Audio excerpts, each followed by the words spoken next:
Bismillahirrahmanirrahim. Assalamualaikum warahmatullahi wabarakatuh. Alhamdulillahirrahmanirrahim. Allahumma salli ala sayyidina Muhammadin wa ala alihi wa ashabihi ajmain amma ba'du.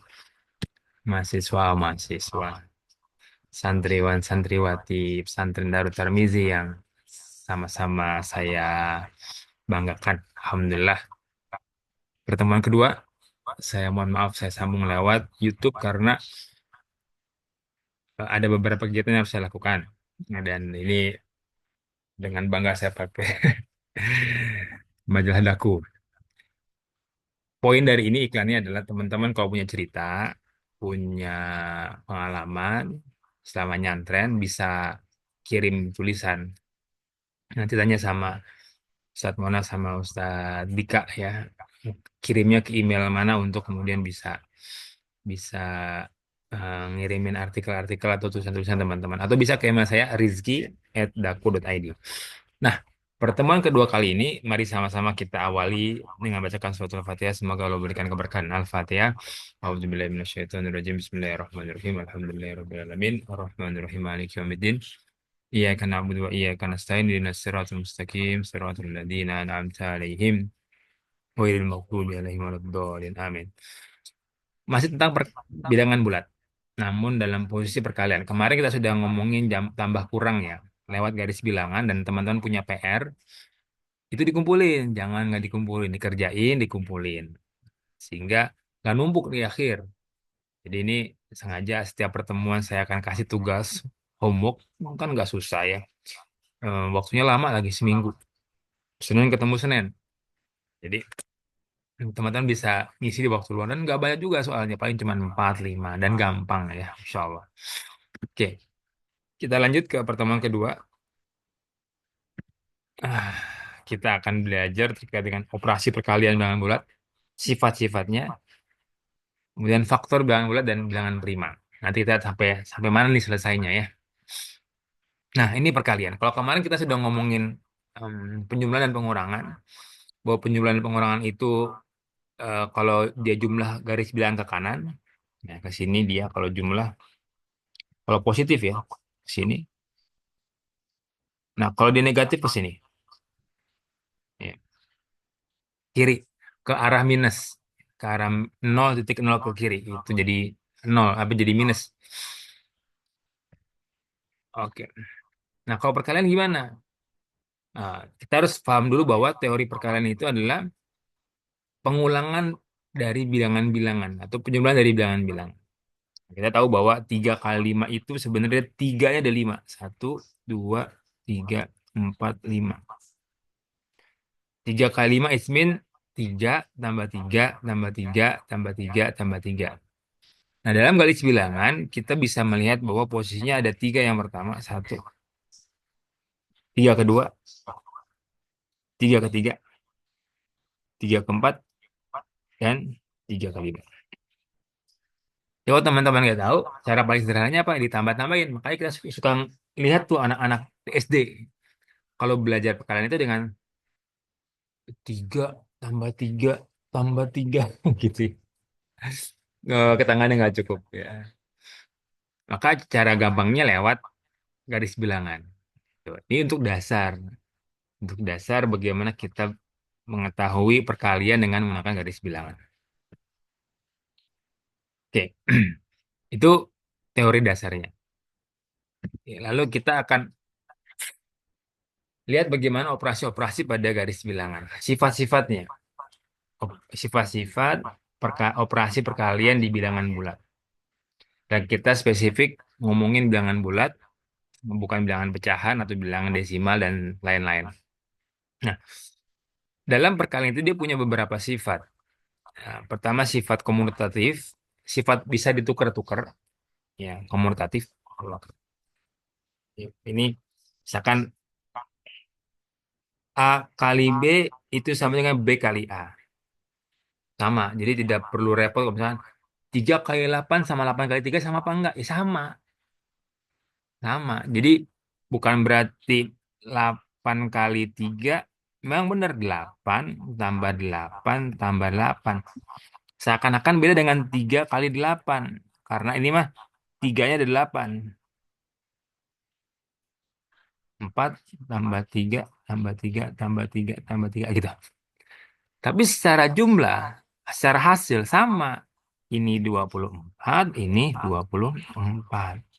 Teman-teman jangan bingung, 8 kali 3 3 kali 8 sama. Saya makanya kalau nggak, apa ya, kalau anak saya nanya gitu ya, 3 kali 5 bisa dia 15. Tapi kali 5 kali 3 mikir dulu. Gitu. Itu sama jawabannya. Ya. Karena berlaku sifat komutatif. Oke. Yang kedua, punya sifat asosiatif. Jadi A kali B dikali C itu sama juga dengan A kali B kali C. Nah, jadi kalau kita lihat 2 kali 3 kali 4 itu hasilnya akan sama dengan 4, sorry. 2 kali 3 kali 4. 2 kali 3 berapa? 6. 6 kali 4, 24. Ini 2 ya. Jadi sifat kurung itu membuat dia dikalikan lebih awal. 3 kali 4, 12. 2 kali 12, 24. Ya, sama. Itu sifat asosiatif. Nah, ini yang nggak kalah penting, sifat distributif. Kalau ketemu dengan satu angka A dikali B tambah C, maka kita harus mengalihkan A dengan B ditambah A kali C. Gitu. Ya. Nah, Ustaz, kenapa tidak jadi oh apa ya A kali B tambah C gitu? Ya, pasti beda. Ya. Nah ini sama dengan sifat komutatif misalkan ini B tambah C kali A. Nah itu sama, ditukar doang ya.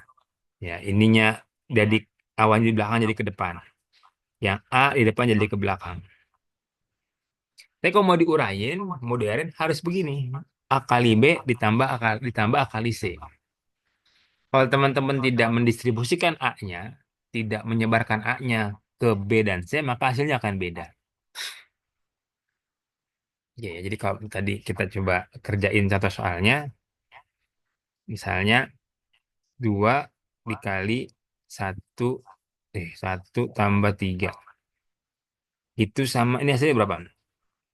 2 dikali 1 tambah 3, 4. Sama dengan 8.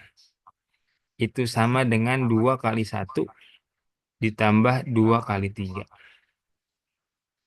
2 tambah 6. Hasilnya 8 tuh sama. Ya, itu namanya distributif.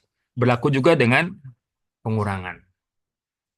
Oke, kita lanjut. Nah, oh, tadi sebelumnya saya sudah ngasih contoh ya, tapi teman-teman perlu ngelakuin ini nih. Silakan nanti ini diisi, ya, biar kemudian teman-teman, oh iya bener ternyata. Ini saya contohnya yang pertama aja. 1 kali 5, 5 hasilnya. 5 kali satu, 5 juga hasil. Artinya sifatnya sama. Sama-sama sifat komutatif. Yang kedua, min 2 kali 6. Berapa? Min 12. Kemudian B kali A. B kali A. 6 kali min 2. Jadinya ya min 12. Oke, saya nggak terusin yang nomor 3 nomor 4 ya teman-teman kerjaan nanti ya. Itu sifat komutatif. Yang sifat asosiatif sama. Silahkan kerjain juga. Gampang nih isi-isi aja. Ya. Yang ketiga, nah ini dia. Ini ngeceknya gimana distributif ini? Ya, teman-teman coba kerjain langsung. Yang pertama ini, kolom pertama ini kolom 1, 2, 3, 4. Nah, di kolom satu itu teman-teman ngaliin satu kali B tambah C berapa nih B tambah C? 9. Satu kali 9 jawabannya 9.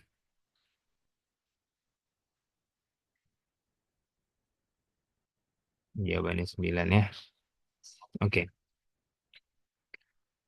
Nah, sekarang kita sifat pakai sifatnya. Sifat distributif dengan cara kita cari dulu A kali B-nya. A kali B berapa? Satu kali 5 sama dengan 5. Kemudian 1 kali C. A kali C. Satu kali 4 sama dengan 4. Nah, sudah seperti ini dapat 2 dan 3 kita tambah ini. Ini 2, ini 3 ya kan? Ini maksudnya hasil kolom 2 sama hasil kolom 3. Kolom 2 bilang A kali B-nya 5, A kali C-nya 4. Sama dengan 9. Sip. Kita dapat hasilnya. Sifat distributif antara A kali B itu sama dengan A kali B ditambah A kali C. Nomor 2, 3, 4 ya teman-teman kerjain sendiri. Nah ini penguatan. Banyak yang lupa kalau negatif kali positif hasilnya apa. Positif kali positif hasilnya apa. Positif negatif hasilnya apa. Tabel ini memberikan bantuan kepada kita bahwa kalau dua bilangan negatif nih, dikalikan, ingat ya, dikalikan, ini, perkalian dua bilangan, hasilnya positif. Kalau satunya negatif, pasti negatif. Nah, kalau dua-duanya positif, pasti positif. Ya, saya ngingetin aja, karena sering eh, yang lupa. Ya, kalau negatif kalau positif hasilnya apa? Suka ketukar sama penjumlahan mungkin ya. Oke.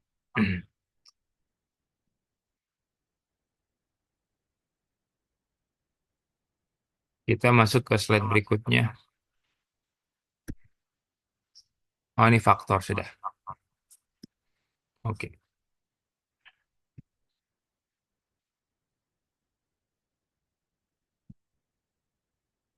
Saya pikir ini nggak bisa ini coba bisa hilang. Nggak bisa hilang.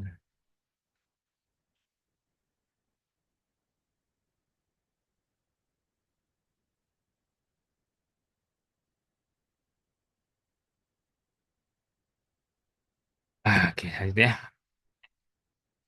faktor. Jadi faktor itu adalah sesuatu angka yang bisa membagi habis angka yang lain. Nah, misalkan di sini ketahuin A sama B adalah sama-sama bilangan. Ini mohon maaf ini layarnya nggak bisa di. Coba ya saya balikin dulu biar dia bisa hilang. Stop share. Saya share lagi. Oke, good. Alhamdulillah. Jadi ada dua bilangan A dan B, maka A disebut faktor dari B bila ada N. Sini sehingga B-nya itu sama dengan A kali N. Definisinya puyeng ya, padahal ngerjainnya gampang aja. Contoh nih dia. Dua adalah faktor dari 6.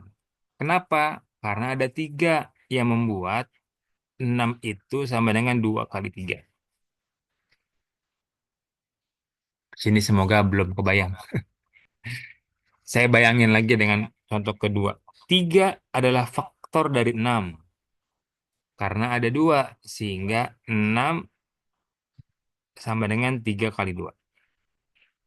Ya kan? Saya lupa apakah teman-teman di SD pernah belajar pohon faktor. Yang begini nih. 6 gitu kan. Kayaknya sih pernah.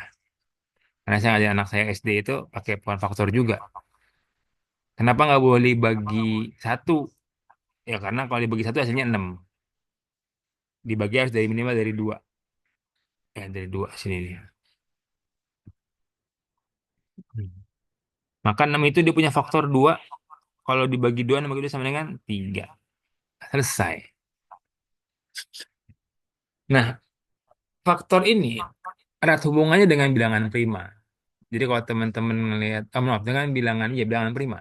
Kalau teman-teman lihat dua, tiga, habis itu ada lima, nanti ada tujuh. Nah, itulah bilangan-bilangan yang notabene dia tidak punya faktor lagi yang lain. Kecuali satu.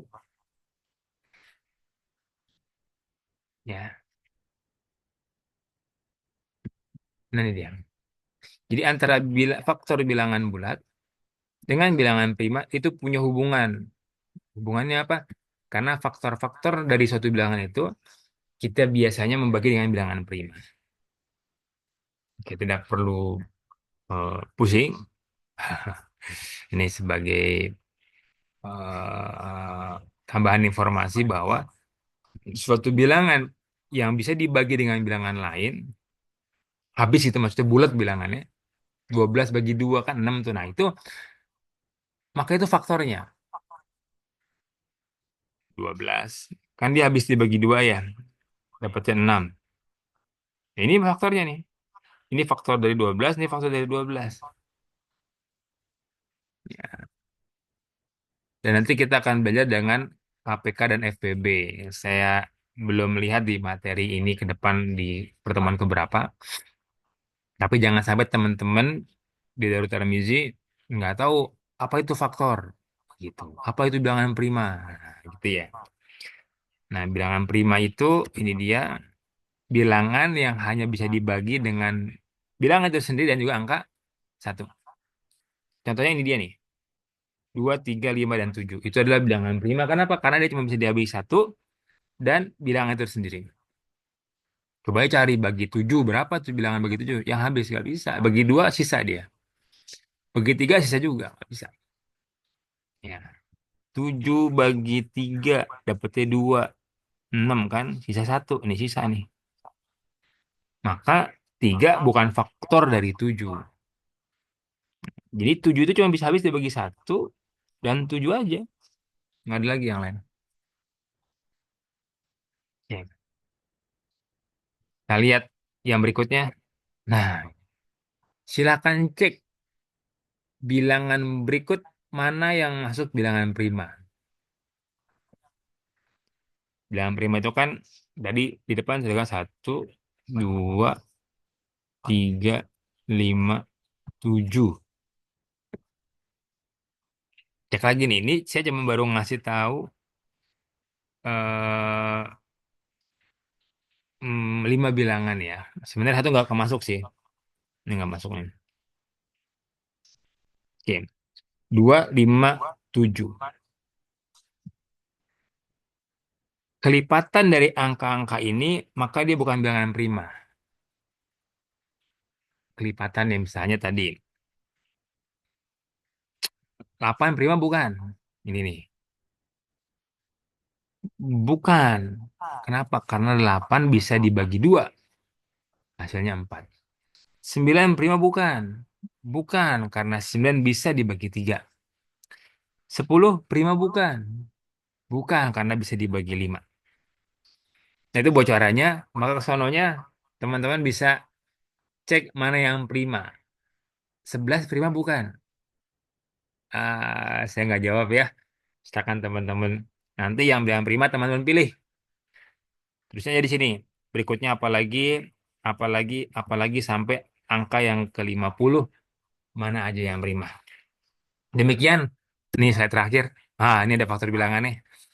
Latihan soal. Ya, gampang insya Allah faktor doang. Ya, tinggal dikali, tinggal dibagi doang dengan angka-angka yang habis. Habis benar slide-nya. Alhamdulillah. Jangan lupa nanti dikumpulin tabel-tabel bentuk apa pembuktian sifat-sifatnya dan soal latihannya. Sampai ketemu lagi di pertemuan ketiga next week. Subhanakallahumma bihamdika asyhadu an la ilaha illa anta astaghfiruka wa atubu ilaik. Assalamualaikum warahmatullahi wabarakatuh.